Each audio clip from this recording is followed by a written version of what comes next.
one year I did 5, the word gets around.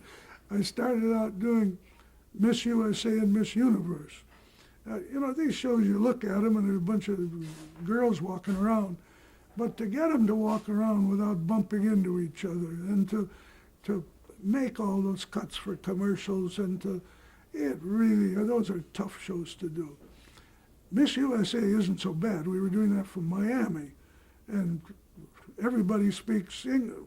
Most people speak English in Miami. But we also did it from Athens, San Salvador, Manila. And you can't take all the people you need. There aren't any airplanes big enough, really. So when you get and have to use, you bring your key men, number one cameraman, switcher, those guys. But otherwise, you take what you get.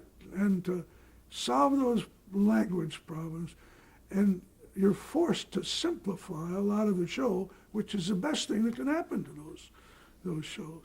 What about the girls? I mean, handling all those contestants. Again, USA, they're just a bunch of nice kids is all they are. Mm-hmm. Most of them have never been away.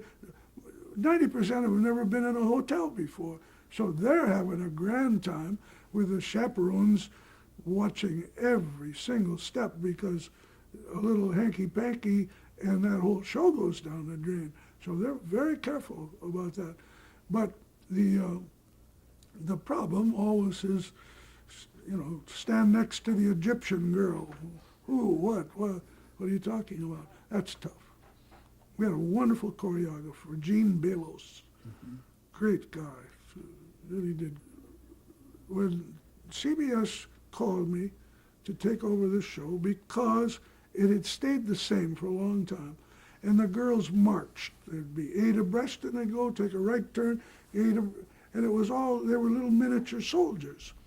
And I knew that you could do better than that if you had someone that knew how to direct them.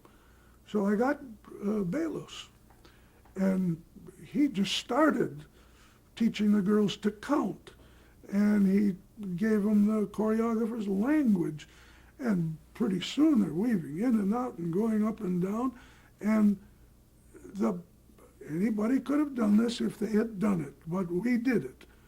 And the show really took on a whole new life and richness that it had never had. Advertisers liked it better. And then there was always that one very awkward part, I don't know how they handle it now, but where they ask each girl a question, and the judges were to decide whether the girl's answer was any good or not. But they all got different questions. The final 12 girls had, or 6 girls, I don't know what it was. Anyway, they asked different questions, which obviously wasn't fair. One girl would get an easy question or something. So I said, no, let's ask them the same question. And going back to those $64,000 days, I said, get me an isolation booth on wheels so we can move it out, and we'll ask each girl a different question. Or we'll ask each girl the same question, but she won't hear what the other girls answer.